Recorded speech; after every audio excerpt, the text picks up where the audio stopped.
think over the past few episodes, I've made it clear that I'm actively in the process of co creating and manifesting my dream life and career. And honestly, I'm living it. I truly am. Like, I've arrived. I'm at the entrance to the adventure park, but I'm here and I'm building it brick by brick, small step by small step, and instruction by instruction. I'm taking baby steps so small that it feels like my 1 year old can run laps around me. But that's all right. That's okay.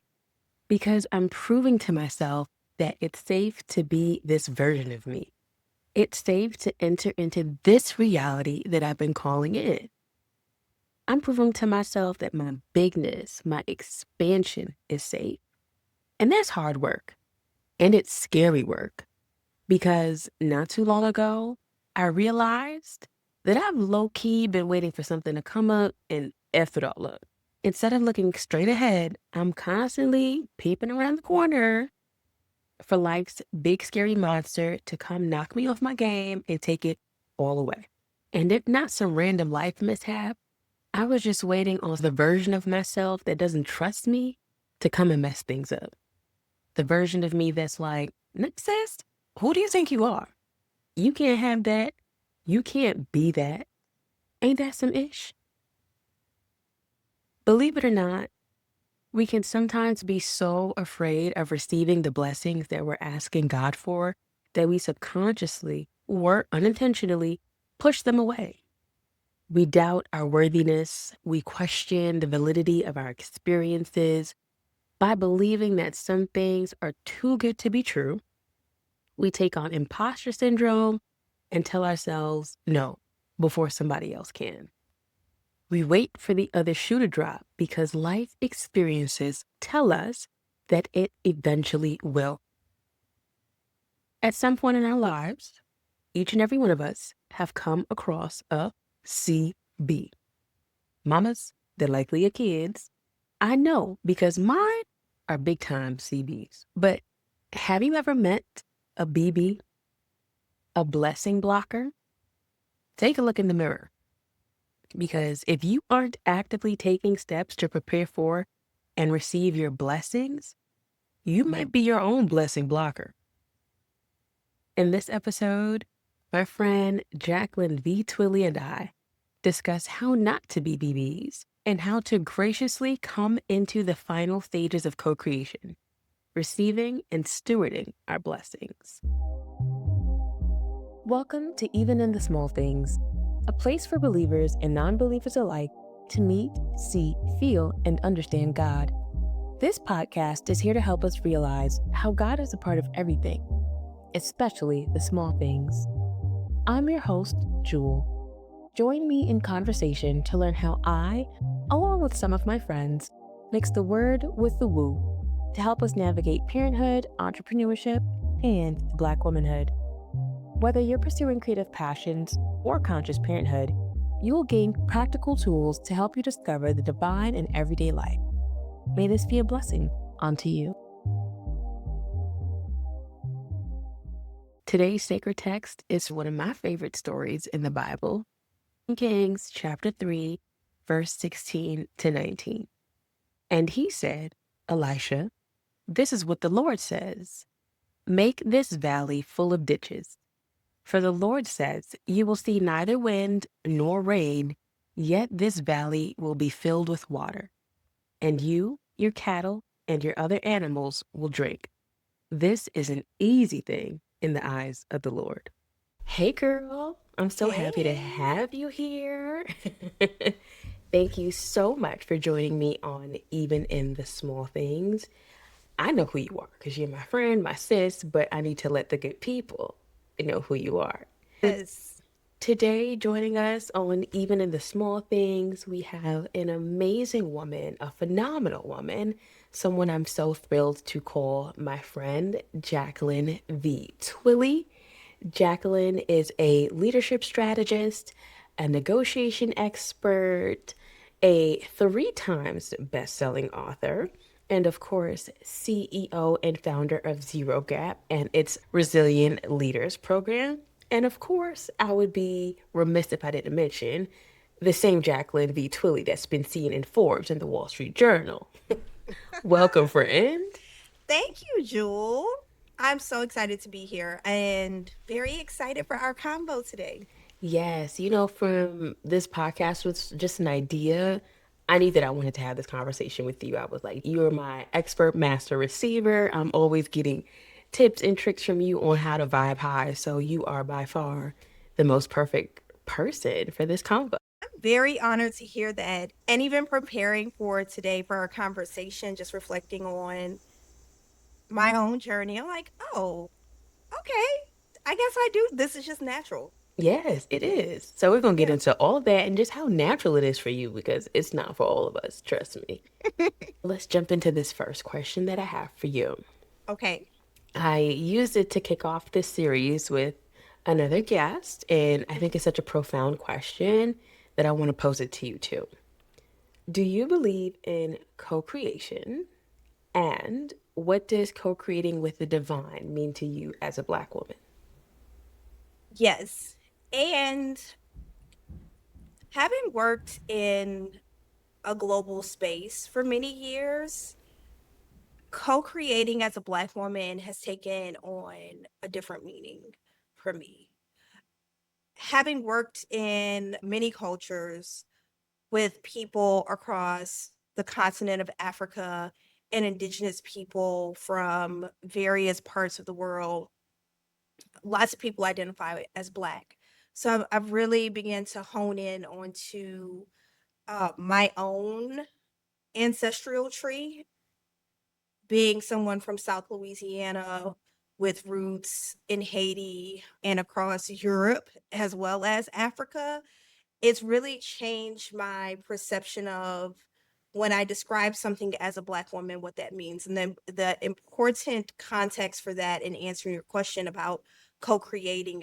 Prior to my experience working internationally, I saw limitation and I saw push through and struggle as a part of the narrative around Black women. To co-creating was a necessity. And over the years, I've learned that it is also a privilege and a luxury.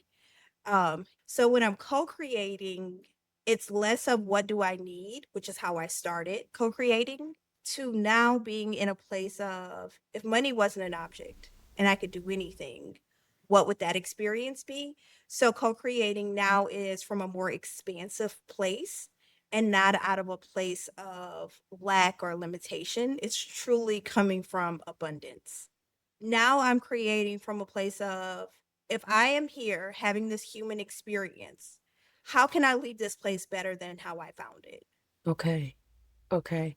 So now you're almost having traveled the world and seen so much, creating from a place of how do I add to this? How do I make this better, not just for me, but for the greater good? Absolutely. One of the things I really want us to start with, like if we're looking at the process, and again, I want to know how you went from creating from a place of lack and limitation and necessity to creating abundantly.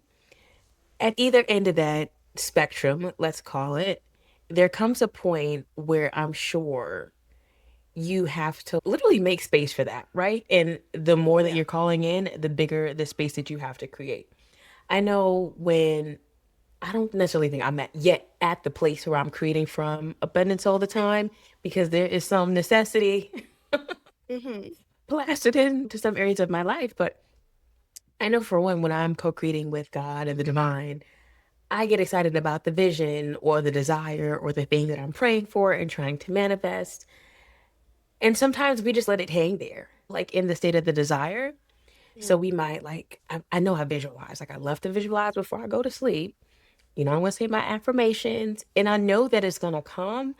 But sometimes I feel like when you're really trying to receive that thing, we have to first put ourselves in position to receive, right? So whether it Absolutely. is like a place to live or whether it's a novel idea or a book that you want to write that's going to edify the world and help Black women or anybody for that matter, we really have to make sure that we're preparing to receive that thing, right? And not Mhm. just like making room for it or preparing for it after the blessing shows up or after that desire actually Yeah. manifests, but like the type of preparation that shows I'm demonstrating faith in myself and I'm demonstrating faith in divine because I know that this is going to come to pass. As my expert receiver, when you're co creating something or calling it in, how do you know when to start preparing? And does it always feel like, okay, this makes sense? Like, does it always feel practical and logical? Or does it ever feel premature, again, in a logical sense? Mm. Okay, so a couple of things to unpack there. So I'll go back to the first part of the question. How do you know when it's time? Mm-hmm. The moment that you receive the download and you have the awareness, that's your awareness that the preparation is beginning. You could have already begun the preparation process and not been fully aware of it. Mm-hmm. So the tangible steps to get ready to receive once you have that aha moment, that awareness, it becomes a couple of things. For example, you want a new wardrobe, get rid of your old stuff, right? Mm-hmm. I'm not saying don't have any clothes to wear, but you probably have that favorite bra that the wire coming Girl, out right. I because was that's about to the say the favorite bra. underwire.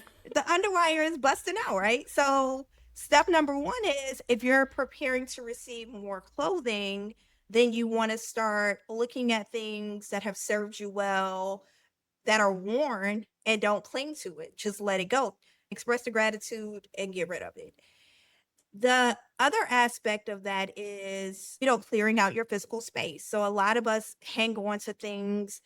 Maybe it fit us at a different size, or maybe that paper we picked up looked interesting at that event, but we never Right. did anything with it and we put it in a junk drawer.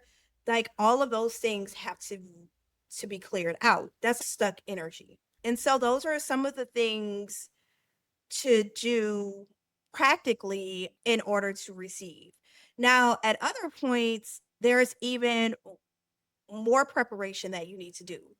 In the intro, you mentioned my work with helping people in leadership, their careers, and negotiation. Sometimes it's also preparation is brushing up on your skills. It's not always Mm-hmm. shedding.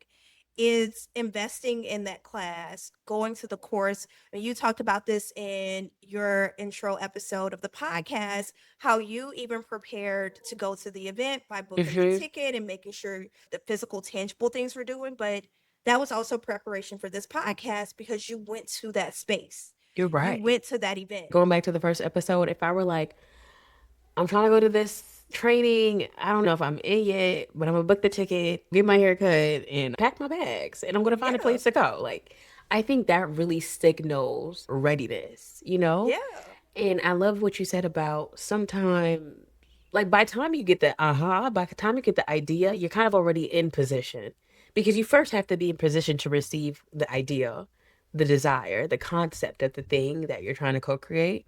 I really want to hone in on what you're saying here. I'm very curious if there's a specific example in your life that you can think to recently when, I don't know, whether in your work life or your personal life, where you're like, there's this desire that I have and I'm trusting in the fact that it's going to happen. I have my lived experiences that I'm good at co creating, I'm good at creating things, I'm good at building the life that I want.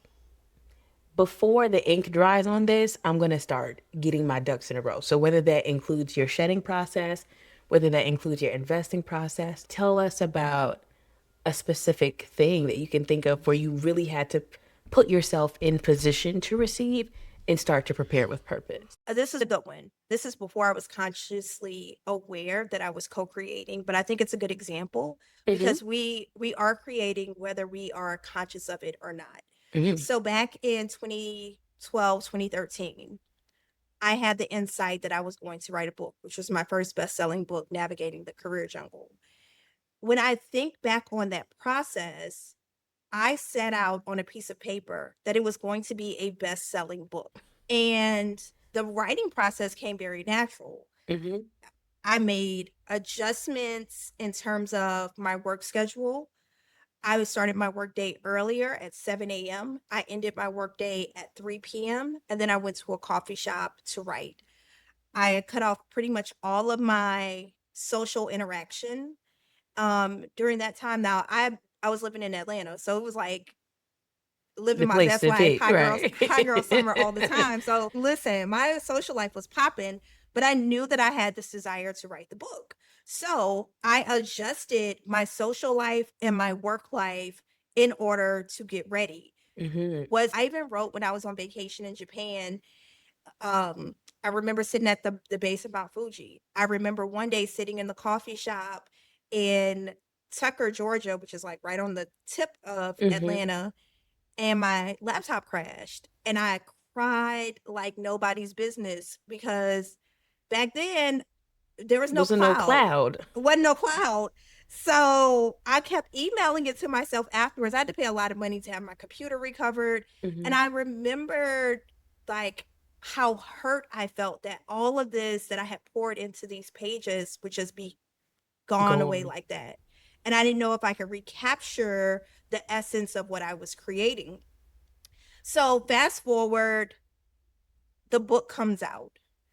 I'm telling my hairdresser about it. I'm telling my friends about it, but I'm not telling my work because I worked in an institution that said you need to get clearance before you do anything on your own, Hmm.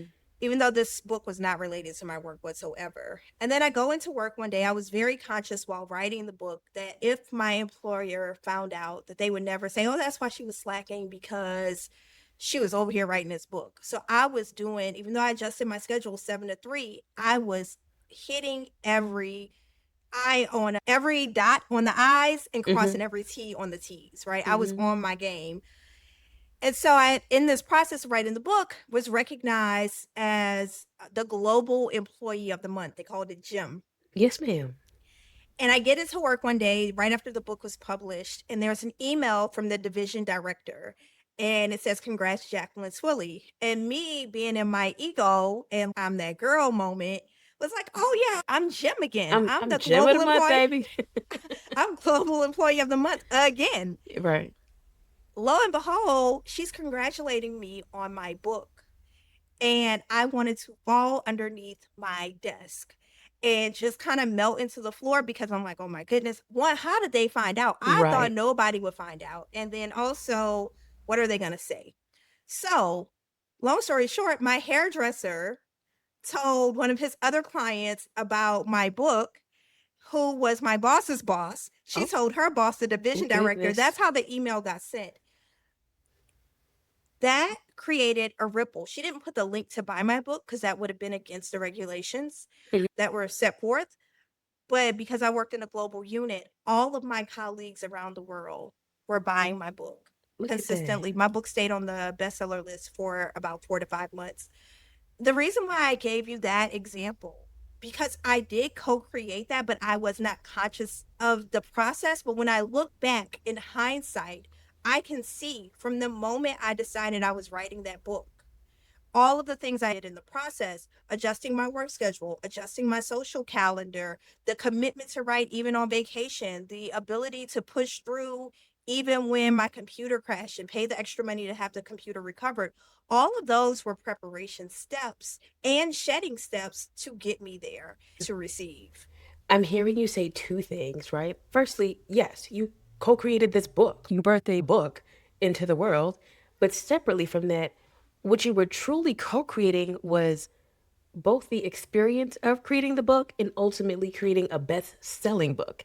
And the way that Absolutely. you created the best-selling, I want to focus on that part. The way you created the best-selling book was all the steps that you just named and making sure that you structured your work schedule and your work itself in a way that maybe when this pop, I'm not trying to hear nothing about it, right? Right. They cannot say that I was slacking on my pimping at work to go ahead and try to do this thing. So you were, again, not just making space for the book, you were making space for what came with the book. The sales, being on the best selling list for 45 months, like that's the bigger thing I want us to focus on here. I, Yeah. I hear that. Was there ever a moment that you doubted that your preparation was worth it? I think it's natural when you don't see evidence of something immediately to Yeah. question. I anchored into a quote a long time ago that's really been steady for me is that I'm exactly where I'm supposed to be. So whenever Mm-hmm. I do feel like doubt creeps up, I don't really get I don't allow myself to go down the place of is it worth it? Mm-hmm. Because I know I am exactly where I am supposed to be, wherever Mm-hmm. that is in the Yeah. process. Does that does not mean that I don't have moments where I'm sad, where I don't know how this gonna happen. That doesn't negate that. I Yeah. just don't allow myself to sit there too long. That's something else I know you're really good at. That's the perfect segue into the next point that I wanted to bring up for us. Mm, Once you put yourself in position to receive, you make all the preparations to start receiving this thing. And again, what we're receiving is always bigger than just the thing, right? Clarifying right. again, so the book, but you're receiving a best-selling book. That's the enormity of what we're co-creating here. Mhm. So after you start to prepare and put things and put yourself in position to receive, the next thing that we need to do is align ourselves vibrationally and emotionally with the frequency of our desire. So you talked about, of course, being human, naturally experiencing feelings like doubt or sadness, but not allowing yourself to stay there. And I think that's the thing. Sometimes we allow ourselves to get stuck there, and sometimes we allow ourselves to get stuck at the preceding step of preparing, but not really meeting that thing emotionally, right? We prepare Mhm. for it, but we're still experiencing doubt. We're still experiencing disappointment or fear or lack. But I know Mhm. one of the things that I've learned in my receiving process, and one of the things I see for sure in your process, is that you can't attract what you don't feel safe to hold, and you certainly can't attract what you don't feel like you're worthy of having. So if you Right. didn't feel like you were, before I even put a pen to the paper or a stroke to the keyboard, I already knew that this is a bestseller because I'm worthy of writing a best-selling book and being a best-selling author. Mhm. So I think that we have to show the divine, we have to show God, and we have to show ourselves that we are really ready to receive the thing that we're co creating by embodying that energy and by being capable of being the person that acts like that. You already started acting like you had a best selling book, right? Yes Go ahead. and though, Yeah. because again, this is before I reached a level of consciousness that I was co-creating. Mm-hmm. I think what I did there, hindsight being 2020, is the ability to let go. I Mm-hmm. had the desire and I didn't attach to how is this going to happen. Mm-hmm. I'd done a ton of research of how to get to best selling. I Mm-hmm. tried to understand algorithms and sales metrics, et cetera, et cetera. And so I yes, I was doing all of the preparation, but then I let it go. I just Mm-hmm. wrote the book. When the Mm-hmm. book released, I wasn't holding on to this needs to be a bestseller. I had let that go. And Mm-hmm. then when it happened, I was like, of course it happened because that was my intention. So there's a nuance there I agree. of preparing to receive, but also not being so wired Attached. Yeah. not being so wired up about this is what I want, this is what I want, this is what I want. You make the desire, you set your intention, you state it clearly, you write it down, whatever your process is, and then you go about the work and you let that other part go. It's going to do what Mm-hmm. it needs to do. I want to learn more about how you, and it doesn't have to be the same example of the book, but when Mhm. you are calling it a desire or trying to make something real, how do you get into that feeling capacity? And how do you start to act as that thing that you're calling in is already here and start Yeah. to act like the person that has that thing? Okay, y'all, this took me years. So there's a couple of things. In 2016, I met Susie Baptiste. Mm-hmm. And Susie's been very pivotal in my journey and helping me to expand. When people get introduced to Susie Baptiste and her Alive program, you start to see that she speaks a lot about resonance and dissonance, and that's just our energy, what is calling us and what's not. I grew up in a culture that taught me to suppress my dissonant feelings, to Mm-hmm. not articulate them, to not ruffle any feathers, to just be grateful for what I had, to keep my head down and work really, really hard, even if I felt dissonance. And energetically, when you learn to ignore dissonant situations, you are not able to see that something's coming greater for you. For instance, I got upgraded on an international flight to business class. Mhm. But before that, somebody asked me to switch my flight. You know, you're flying all the time. They're like, oh, do you mind switching your flight to XYZ? I have flexibility in my schedule. Yeah, I'll take the flight credit for $650 and go on a later flight. Okay, whatever. Lose my seat, whatever. But then my connecting flight, the next part of that leg of the trip, oh, we actually had to upgrade you to business class. So energetically receiving, it wasn't resonant for me to get on that plane. Previously, I would have said, why is this happening? No, I have a schedule. I was being rigid. I need to get there at this time. What was I going to do? Just chill and wait until I could check into the hotel, right? Or Mhm. just drop my bag at the hotel and roam around for a little bit. The ability to see small things and say, oh, I can do this. This is resonant or this is dissonant. So I'm not going to do this and I'm going to express it. That ability to tap into that muscle and understand, that is our energy. So then the awareness goes even deeper to a place of there's some work by Dr. David Mhm. Hawkins, and it's the map of consciousness. Yeah. There's a measurement for energy. Mhm. So, for instance, when you look at resonance and dissonance, you look at the emotions attached to resonance and dissonance: joy, comfort, peace, Mhm. anxiety, stress, anxiousness, etc. There's measurements that show where your energy associated with the feeling, that energy vibrates higher. And this is measured. And then when you have those opposite end feelings, they're negative energetically. The vibration is just literally negative. Lower, yeah. No, not lower, negative. Mhm. Like I see what you mean on this when you actual scale. feel exactly on the actual scale, when you feel completely drained, can't get out of bed, don't know what's going on, can't eat, those type, what in the world is going on? That is measured as negative energy. And Mhm. so you cannot co-create. You can, but it's not going to be like the highest things. You're not going to get there. You got to get your energy back up the scale. Mhm. So learning how to read the scale, I'm going to pull this up so I can just say the name. Yeah. that that part of resonance and dissonance, clearing out space and being aligned energetically, those are the things that help me to align to the life where I'm flying all over the world, I'm staying in the best hotels, I check into a hotel, of course I get upgraded to the best suite, Mhm. I'm flying, of course I'm getting upgraded to business first class consistently. And this is like, and then I'm living the life beyond my wildest dreams.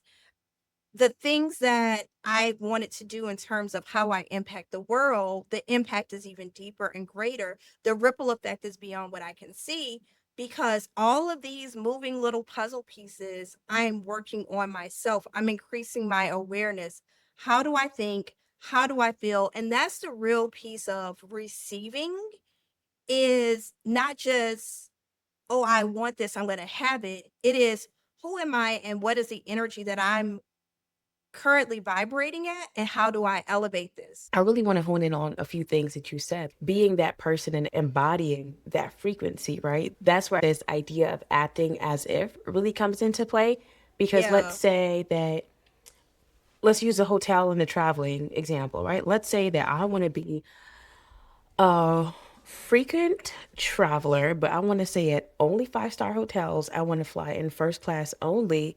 I need to feel that first, right? So, in Mhm. your process of living your wildest dream or co creating anything at any level, what are some of the emotions, right? Again, going back to this scale that we're going to talk about Mhm. in more detail in just a bit, going back to the scale and the vibrational frequencies of these scales or the vibrational frequencies of these emotions, what emotions do you feel like you consciously cultivate when you're calling something in?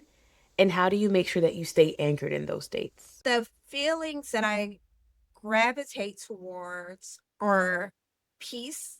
Hmm. And if I look at significant moments in my life, peace has been an underlying factor. Um, because you have things that spike you, right? Hmm. High highs and low lows, and I've had both. But when I'm at a place where I am at peace, Hmm. that's where I know, oh, Good is this coming. is this Yeah. is this is it. But it's also milking the joyful moments of life for everything. So I once heard Esther Hicks, Abraham Hicks, say there was this time where someone came over and they were playing music, doing some work in her house, moving the speaker around or Oh something. yes, and the guys came in. Yes, the guys came in with the Yeah. music, right? And she anchored into that feeling. And she's like, how long can I ride this emotion? How long Hmm. can I milk this good feeling? That really resonated with me. So anytime I had a moment, whether I was at walking down the street and somebody was like, oh, okay, sis, I like that outfit, then I was like, oh, that made me feel good. Then I Hmm. really hang on to that feeling. Or a client messaging me and saying, Jacqueline, you won't believe this. I got a 43% increase after I negotiated a deal. Uh, I would feel proud and happy and feel like I'm having impact. And I would anchor into that feeling of, you just gave me a compliment that feels good. Or I go to a coffee shop and I'm like, hey, I just want to buy a gift card for 50 bucks. Hmm. And whoever comes next, use it until it goes. Then that also makes me feel good because I'm a Hmm. giver also. Hmm. So, whatever those feelings are, that help elevate my mood and my vibe, I anchor into this. And I was trying to be conscious of this at one point and really hone into how long can I hang on to a good feeling from one single event. And I think once I consciously remember hanging on to something for about 3 months and then Hmm. something else for about 6 months. And one was like a hug from my niece, and the other one was a text from one of my childhood friends. So the actual vibration was lifted because I kept living in the good feeling. I didn't stop living life, but I just kept, every time I had a quick little moment where I was waiting on something, waiting in line or in the elevator, or walking upstairs or walking down Thinking the about street. that time. You mentioned you consciously cultivate a feeling of peace because you feel Uh-huh. like that's when the energy around you just feels right for creating. You already know what to be able to reach a feeling of peace, you're not existing in a state of lack or limitation because you're okay with what is. Yes. That's the Yeah, let go. right. So That's the I let go. just looked on this. I had to pull this map up, but peace energetically logs at 600. Mm, The only thing above that is enlightenment. I didn't even realize that until now. But the feeling of peace is being okay with what is. And mm-hmm, that's going back to what I said earlier. That quote that I anchor into is, I'm exactly where I need to be. mm-hmm, Wherever I am exactly where I need to be. mm-hmm. And really just truly believing that can for me has removed so much of my anxiety and stress and trying to figure out and force something to happen, that I do believe it's opened up a place for me. Let me give you an example. There was a time where I used to get jealous when I would see other people doing things online. Mm. And I used to be like, I want to do that. Why can't I do that? That was my true, honest Reaction. reaction and intention and desire, is why I can't do that. Right. Once I started anchoring into, I'm exactly where I'm supposed to be, I didn't even realize it. I started celebrating other people. It wasn't I'm just gonna start celebrating them. I just knew, oh, that's where they're at. That's an indicator that they're on their path, which means Mm-hmm. I can also be on my path. I'm exactly where I need to be. I started celebrating people so hard. I remember one time I called my mom and she was, who is this? Do I know them? Did you ever talk about them before? And I was, oh, I'm at such peace with where Yeah. I am that I'm celebrating other people to the point where I'm calling my mom up. Mm-hmm. Mm-hmm. Okay, so it sounds like we have feelings of peace, Hmm. acceptance, surrender, and just good, I want to say joy, but it's kind of more than that. It's this positivity and joy for other people. completely removing any feelings of jealousy, lack, or limitation for yourself. Yeah. When you're trying to be joyous, you're trying to be peaceful, but external circumstances are requiring other feelings Hmm. from you, right? How do you stay in those feelings apart from milking it? Is there anything else that you do when you fall out of these emotions, when you fall into the lower frequencies? How do you get yourself back into those Yeah. feelings of joy and acceptance and happiness for others? So these are some of the tips that I learned from Layla Delia from being Mm-hmm. in the Vibrate Higher Daily School for a few years because Layla is all about high vibrational living. Mm-hmm. So, green juice, number one. You love your green juices. Listen, green juice all day, every day. You can get it in powder format, whatever. Mm-hmm. The green juice is essential because it nourishes the body. Water, like anyone who knows me well knows that I always have a hydration packet around, or I'm Mm-hmm. going to get a hydration infusion, Mm-hmm. the health IV drips. And then one of the things I learned from Susie is that when you are going through those moments that are intense, you got to ground. So Mm-hmm. either go out in nature, put your feet in the grass, get in warm water with Epsom salt and sit for like 30 minutes. I've even done sensory deprivation, floating in 1,000 pounds of Epsom salt, even with my braids. Now that's a different struggle. Getting that salt out your hair at the end of that, or like opening Mm-hmm. your eyes too soon. Mm-hmm. And cleaning the space and making sure your home is a sanctuary. When I'm Mm-hmm. feeling grief, sadness, frustration, anger, etc., I go to those things. What we put in our bodies, it it is directly tied to our vibration. So if I'm gonna eat a cheeseburger, I'm most likely drinking a green juice also. Balance. It just is Yeah. what it is because I can't let that vibration dip too low. And I Mm-hmm. understand if I'm eating junk food, then I'm gonna have junk energy. Yeah, this is true. So when we're talking about staying in those high vibrational frequencies, it doesn't always look like forcing yourself to feel away or by just trying to spiritually bypass or think or ignore the negative feelings No, by literally sometimes you gotta preparing the sit in energy. those. Yeah. Sit in it, Sometimes feel it. sometimes you gotta sit in the grief, the sadness, the frustration, the disappointment.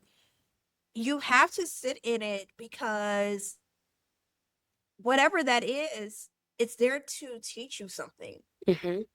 It doesn't mean sit in it for 10 years, right? Right.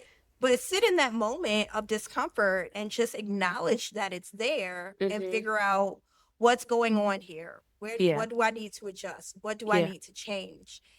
And while you're sitting in it, drink your water, get your green juice, go outside in nature and ground, journal, sit in Hmm. the hot tub with the Epsom salt, etc. Do those things along with Hmm. to help Hmm. give you that clarity so you can receive the download and move forward. Yeah. When we're looking at this concept of preparing yourself to receive, we've prepared with the purpose, we've aligned ourselves vibrationally and emotionally with the higher feelings that match the frequency of what it is that we're trying to call in.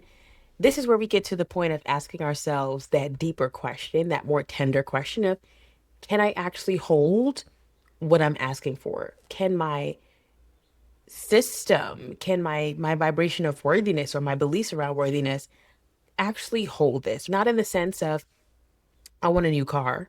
Can it fit in my garage? But literally, can my body and my nervous system hold the energetic frequency of what I'm trying to call in? Because when you're trying to receive your blessings, your body has to feel safe enough to hold it. Your energy has to feel like, oh, this fits here perfectly with me. There is room for it. So we can pray all day. We can try to manifest and co create overflow and expansion and the best. But if our nervous systems experience this as a threat, we're going to sabotage, we're going to shrink, or we're going to shut it down altogether. I've always been a powerful manifester, but I also suffered from self sabotage. And it Hmm. wasn't until I met Susie that she called me out within 2 minutes. And if most people are aware, Susie's company, Poopery, you can listen to her story, etc. Hmm. Because Susie had been on the journey before me, she could call it in me like this. Yeah. And she was like, boom. You're self-sabotaging. And she had me write, we were in a coffee shop in Dallas, Texas. On the napkin, I wrote down, I expand in my container to receive abundance, love, and joy. You gave me that Since same then, affirmation a while I back. did. I give a lot of people that Yeah. affirmation. Since Mhm. then, Susie revised it. I was at her house a couple of years ago. She was like, "Oh, I had an insight." So it's Mhm. now I expand, not in my container. You drop that part. I expand to receive abundance, love, and joy as I inspire others to do the same. Along with that affirmation, Susie told me to read the book The Big Leap by Gay Hendricks, and That Gay book. Hendricks mentors Susie. So that book introduced me to the upper limit syndrome. So it helped me to recognize where I was self sabotaging Mhm. to in my co-creation process. So I would get these amazing things and then they would fizzle out. What was happening? It was my upper limit. So I started to recognize, I thought, oh, this is too good for me. I'm not ready for this yet. I haven't quote unquote paid my dues for this. Anytime you approach that thing, that desire that you want, something's going to happen. He calls it the upper limit syndrome. I call it brushing up against my edges. But it's when we've hit the limits or the edge of what our body currently knows how to hold. Yep. We get beyond our comfort zone. Our nervous system sees these good things that we want as bad because they feel so foreign to us. We don't have the energetic capacity to hold it. So we start procrastinating. I know he gives the example of getting sick a few times or getting into Mhm. an accident or just sabotaging your relationship, whatever the case may be. Did you know prior to Susie calling you out about it and prior to reading the book, The Big Leap, that you were self-sabotaging? Were you able to No, identify those behaviors within nope, yourself? nope, nope. It wasn't even in my vocabulary. Right. I did not associate any part of my characteristic with the word self sabotage. Mhm. But Mhm. once she said it and she explained it to me and I read the book, then I was like, oh shit. What okay, so what did your self-sabotage look like? It looked very different because at that point, I had a long established pattern of many things Mhm. of self sabotage. It could have been not following through Mhm. or not sending a proposal with a high enough rate, like Mhm. Mhm. talking myself out of sending the five-figure proposal over to the client. That happened. That's probably a common one that I faced before We're Susie. gonna have to talk about that offline because Yeah. But then it went to and then I started doing the work of why do I not send Mhm. the five-figure, six-figure invoices? Mhm. And I had to do a lot of investigation into that. Once I did that investigative work on myself, then I was able to say, oh, this is the root of that. Yeah. And then once that's addressed, now I can say I no longer experience that same type of self sabotage. But it's all inner work, right? It all comes back to why am I doing this? It's not, how do I want to say this? It's not the exact behavior that you identify that's the problem It's the why. related to the self-sabotage. It's the why, and it's not the Mhm. surface level why. Mhm. It's what you do when you actually do the deep dive. I do this because of this, I do this because of this, and then you're like, oh, Mhm. that one time when I was on the playground as a kid and somebody said XYZ, Yeah. I'm still reacting to that. Yes. Ugh. Ooh, the work. That's really truly inner work. I'm curious to know now too, because I don't think that this is ever a one and done process. Like once you do that investigative inner work, that you stop increasing your capacity. So in your present moment or in your present season, what are some signs or personal tells that let you know personally that you're brushing up against your edges or that you're reaching your upper limits? How do you, once you see them, how do you ground yourself and tell yourself that you're safe to expand? A question. I'm trying to think about getting to presently what that looks like. Right now, I feel like I'm in a really interesting place where I don't sit in the upper limit too long, Of only course because not. I've strengthened that muscle. Hmm. But if I what is it? Like I'm trying to think of a tangible example of something that's super recent. I have one. It was a client that I had that I needed to release. Mm, And I was trying to stay on with that client to reach a milestone that I said that I would set.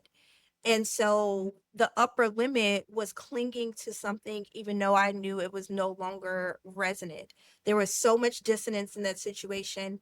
And I was trying to push through because I wanted to have that accomplishment under my belt that mhm, I did XYZ that I said I was going to do. mhm, So that got super dissonant. That was self sabotage because in a moment where you're in dissonance and you don't readjust and align to resonance, you block yourself from new opportunities. For mhm, myself personally. mhm, So trying to push through in that situation was my upper limit mm. Thank you and for my sharing that. self-sabotage. Yeah, because again, the whole point of the upper limit is to keep us within the realms of safety that our subconscious minds has already identified for us. So for you, what you could have possibly been going through is if I release this client before reach this milestone, that means I'm a failure. And failure is outside of everybody's comfort zone, right? Well, Or, I wouldn't say that mhm, because the failure piece I'm fine with. mhm, Like that's probably one thing I've always been fine with yeah, is the failure piece, which is a strength and a weakness hmm, because I will launch something before it's fully baked. That's just who I am. Reid hmm, Hoffman once said, "If you're not embarrassed by the first version of your product, you've waited too long to release it." hmm, And for those of you who don't know Reid Hoffman, he's a co-founder of LinkedIn. They sold LinkedIn for 32 billion cash to Microsoft, right? LinkedIn didn't start getting sexy and cute until a few years ago. hmm, They sold it for over 32 billion cash. So I've always resonated with going before I launched, but it was just purely I said I was going to do something and I wanted to do it. hmm. And although there was a lot of dissonance surrounding the circumstances of me achieving that, I overrode the dissonance because I wanted to say, "Oh, I've done this." One of the things that I'm curious about regarding capacity building is whether or not you see it as a spiritual discipline, right? I know we talked about the nervous system piece of it all. We talked Mhm. about the aligning the frequency and your emotions. Do you think that there's a thread that connects the two? Yeah. What would you say that is? I would say when I mentioned the map of consciousness by Dr. Hmm, David Hawkins, that's one of the clear examples hmm, of that, of being able to pull up that map and say, "Oh, I'm feeling this emotion. This is my frequency," yeah, right? hmm, And then also, if you look at that where you are on the frequency map, that's usually where your attention is. And you know hmm, that quote, "Where your attention goes, your energy flows." hmm, So that's that direct connect right there. yeah. Okay. Why do you think that capacity building is often like a missing piece in conversations around manifestation or abundance or like getting your prayers answered? Because there are so many steps to the process. I think people try to give presently, people who are teaching this are trying to help folks at the entry point Hmm, or the beginning stages. So I don't necessarily think it's a missing link. I think so many people are at the earlier stages of it that they haven't done the work to get to the part where they understand the capacity aspect. hmm. um it's there and almost everyone I speak to, once they get to the stage, you're like, all of a sudden this book, this podcast, this Yeah, tool, this yeah, class came yeah. up. So I think it's not necessarily missing, it's just that most people are earlier in the process and looking to get to the end result Hmm. before actually doing the work that's necessary. I could agree with that because I think if you just look at us and where we are on our journeys, and not to say that being further ahead doesn't mean that you keep going back into the lesson, not even to use a language further ahead, but let's Mhm. say being deeper At a different initiated, stage, right? Just yeah. at a different stage.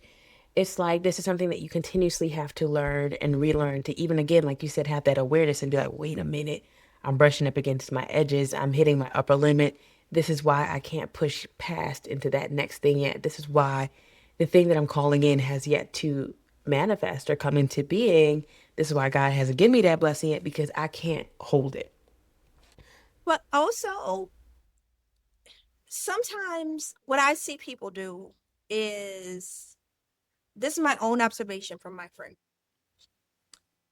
People are living in their answered prayer, but it looks a little bit different. All the time.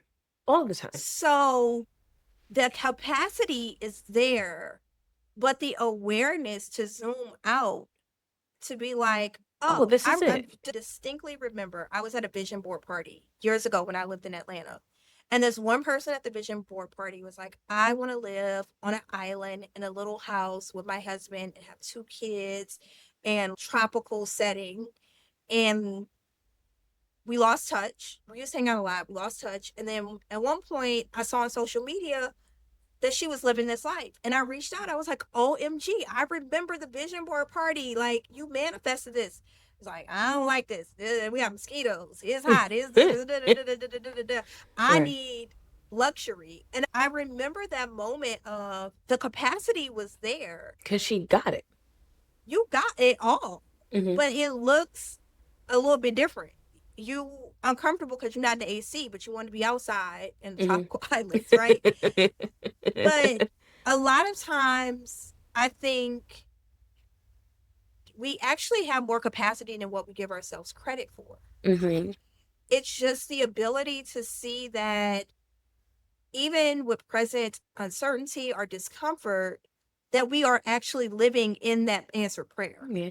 The answered prayer doesn't negate the discomfort. When you look at the teachings of Esther and Abraham Hicks, right, they often talk about feedback, and that's how you continue to refine your reality. Of course, when you desire to be in a certain state or stage, you could only see the greener grass. You don't Mm-hmm. see the parts of the lawn with the weeds and the patches that you got to fix and that ditch over there in the corner that you're going to have to tend to when you reach it. So when you now arrive in that desired state, you're like, wait a minute, there's work to be done here too. This needs to be fixed, or this is not all I thought it was going to be cracked up to be. So that's where you refine. And that's when you go back to the stage one of, okay, living in this reality. Mm-hmm.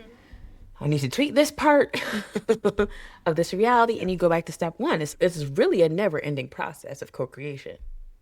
Well, I agree with that. I agree with that. And I think, being in a place where I have to weed eat, I don't want to go outside and weed eat. I'd rather Yeah. sit inside, drink my tea, read a book, paint, Hmm. yada, yada, yada. There's responsibility that comes with the things that we want. And that Yes. doesn't necessarily mean that we have to go back and co-create. Hmm. It's just the responsibility that we're given for what we have. Yeah. And I guess part of the capacity is being realistic of saying there are things that you're going to have to do To that steward might, this, to keep it. right, that might not necessarily be sexy, pretty, and Instagram worthy, Hmm. but if you want the yard, then you got to maintain the yard. Yes, ma'am. So, perfect segue into this last question. Mm-hmm. Once you receive the blessing or once you get that desire fulfilled, from your perspective and your lived experience, how do you continue to hold it and care for it? How do you steward that thing? And then in your process of stewardship and caring for it, how do you multiply it? Because I think that's the next step of when I say that the process of co-creating is never done. Mm-hmm. You keep creating, you keep making more. The more might Mm-hmm. look different, but I think it's all about holding it, caring for it, serving as a steward, and then using that as a jumping point to make more. So back to the Yeah. question. Once you receive your blessings, how do you continue to hold it and care for it? Accountability and discipline. It is being accountable for whatever it is, fill in the blank. What I notice specifically when it comes to careers, because I spend a lot of my time working with people who want to manifest their dream career, Mm-hmm. they get the role and you're acting like somebody on TV, on a TV show, unrealistic expectations. There's no accountability for your actions or increasing in your professional development or working on the skills necessary. I cannot tell you the amount of people that I've witnessed just think it's about hopping on flights and posting cute pictures and dress and fly Mm-hmm. and speaking to people crazy. that is the quickest way to not maintain what you manifested, is being reckless with it. So you have to have Mm-hmm. accountability and you have to have discipline as well. And the accountability and the discipline will naturally lead to multiplication.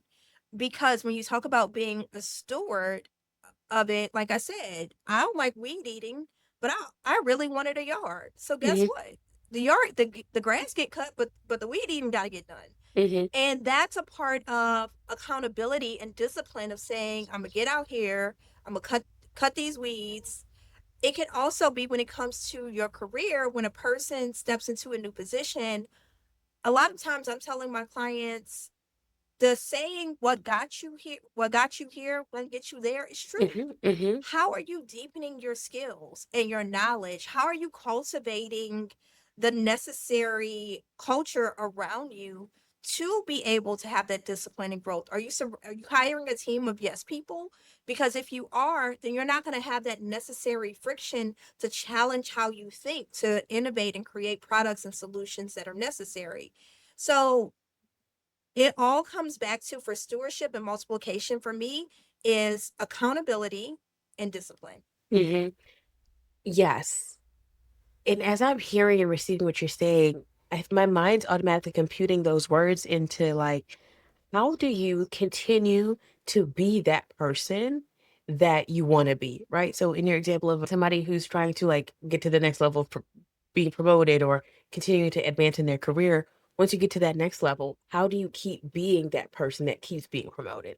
How do you keep being that Yeah. person that like betters themselves and continues to grow and expand into more of this person? Before you can multiply the external, you have to keep growing and multiplying internally too.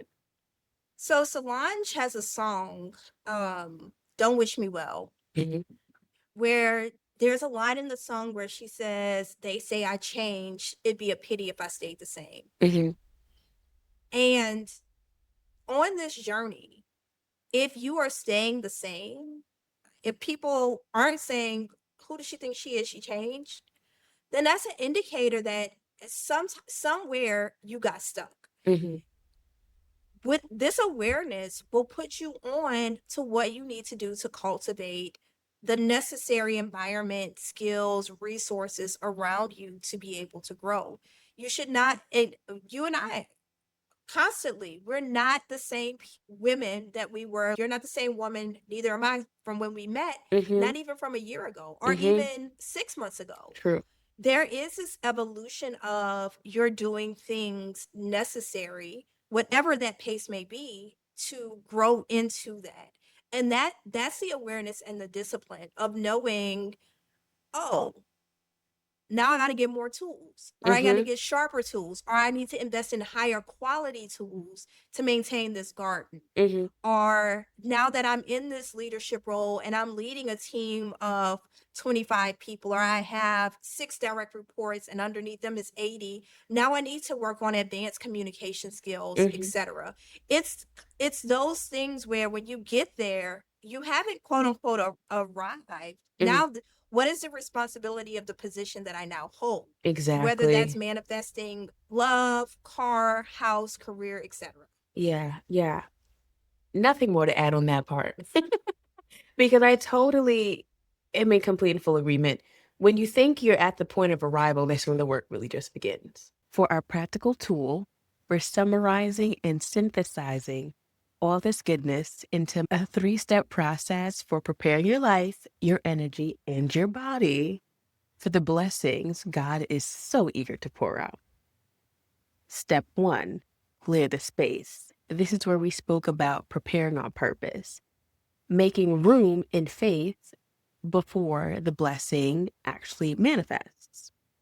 This step is about demonstrating faith through action, positioning yourself as if the blessing is already on its way. When you make and take practical, intentional moves in support of your desire, you're telling God, I trust you enough to prepare for it before I see it. Identify one concrete action you can take that makes space and room for your desire to land. think about, how would the version of me who already has this blessing prepare? My case, that looked like booking the trip.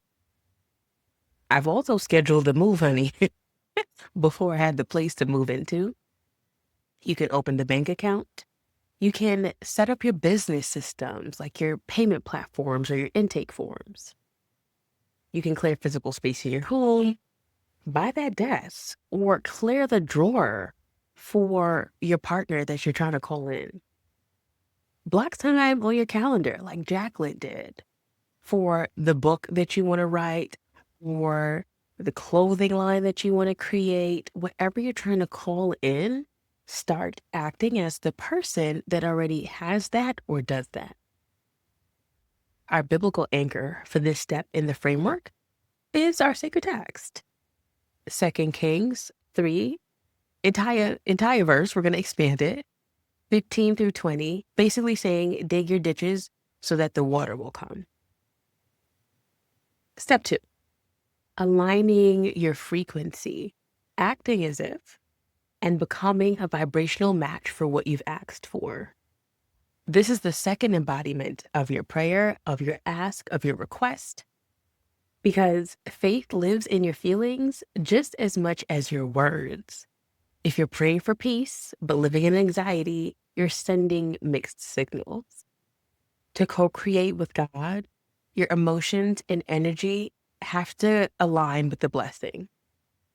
So how are we going to do this step? First, identify the feeling tone of your desire and intentionally align with it, mentally and emotionally. Jacqueline mentioned that frequency chart from Stephen Hawkins. Identify that emotion and see where it lives on the chart, and identify the emotion that you've been living in. Do what you need to do to elevate yourself to the frequency of your desire. You can start by asking, how does the version of me who has this feel? Here's some suggested actions. Name the dominant emotion of your desired reality. Me, boss lady, rich. I'm just being honest. Practice like emotional rehearsal. It takes 60 seconds to feel that emotion in your body. Jacqueline spoke about milking the feeling, milking that emotion. You're doing emotional rehearsal when you think about that time where you felt so good. Or for me, one of the things I do is anytime I have a feeling that I want to repeatedly milk or embody, I name it and picture where it is on like a ladder. There was a point in my life I repeatedly wanted to feel content.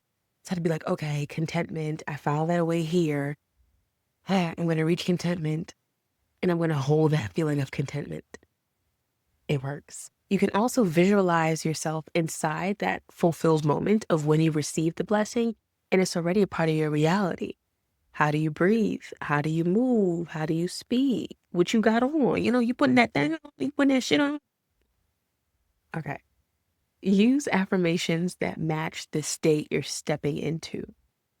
We already know that's a standard practice. It's talked about so often because they do work. And last but not least, express gratitude as if the blessing already exists.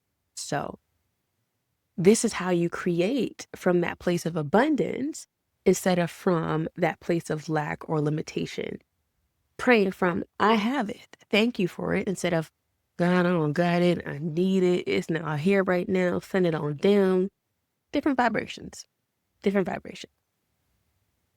Our biblical anchor for this step dose, is Romans 4:17. God calls those things that are not as though they were. Talk about it, be about it, live it, act as if. Step 3, expand the container.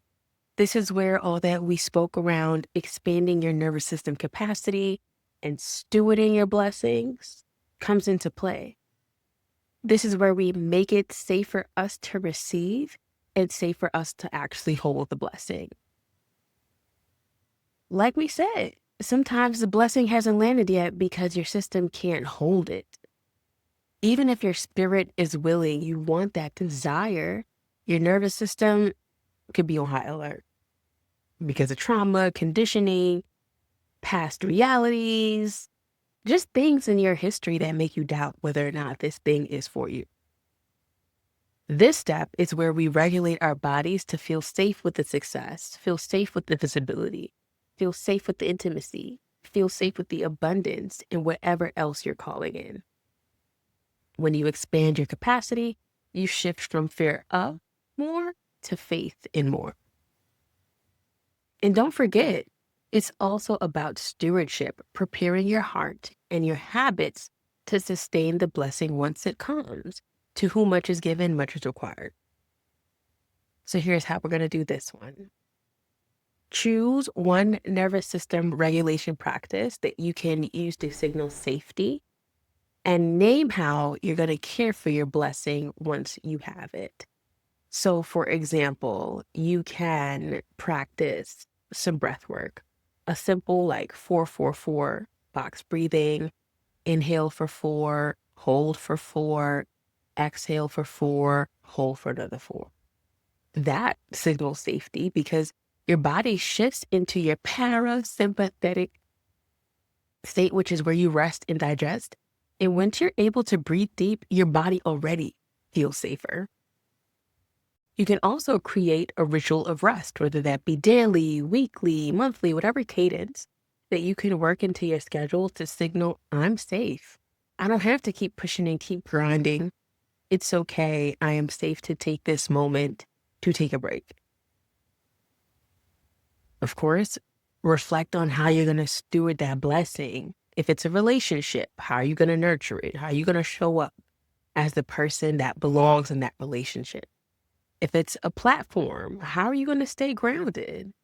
If it's financial overflow, how will you manage and bless others through it? All good questions to ask. And practicing this, doing and taking these steps also helps you better identify how you're going to act as it all tricks. Okay, biblical anchor for this step. Isaiah 54, verse 2, enlarge the place of your tent, stretch your tent curtains back wide. Do not hold back. Lengthen your cords, strengthen your stakes. Prepare for the increase, baby, because it's coming. We have to make the room to receive. For Friend, sure. sister, thank you so much for Of such an course. expansive conversation. I appreciate you deeply. Likewise, thank you for having me on as a guest. I remember you telling me at some point, you're like, when I do the podcast, you're coming on, we're going to talk about this. Yep. It's a manifested conversation. Yes, it is. And I hope it's valuable to people. It's so much to unpack when you do years of work to like Mm-hmm. distill it down to something actionable. So I hope for the listeners that you all found some threads that you can resonate with. Yes, I'm sure they did. Thank you all for listening, for watching, for rocking with us. And I really hope, as Jacqueline mentioned, that you got something, even if one gem, that you can apply in your life. As we close, I want you to remember that receiving isn't passive, it is the final and critical step in co creating. To fully receive God's abundance, we must intentionally prepare ourselves spiritually, emotionally, vibrationally, and physically. This is part of the work. True preparation not only means believing in the promise, but actively creating space within and around us for it to manifest. And also remember, it is in giving that we receive. So as I give to y'all, I do hope that you can help me receive some ratings and reviews. I'd love to see some reviews roll in. I've seen the ratings come in, but let me know how you're enjoying these conversations and talk about it to help others find the show. Subscribe to the Substack to go deeper into the content for each episode. I don't want this to just be a podcast. I really want this to be a community that edifies and expands people. My purpose is to help us reconnect to God, reconnect to the divine by reconnecting with our own inherent and eternal divinity. So I just want us to all come together and, like I said, make a community, be friends, hang out. You know what I'm talking about? Okay. All right, y'all. I hope you enjoyed the episode. See you next week for our mini-sode. All right. That's a wrap for this episode of Even in the Small Things. Thanks for kicking it with me. I hope you're feeling a little more connected and a lot more encouraged. Life's messy, but God's right there in the middle of it, helping us figure it all out. If you liked today's episode, go ahead and subscribe, comment, rate, and of course, share the episode. Until next time, keep it real, keep it light, and remember, God's in the details.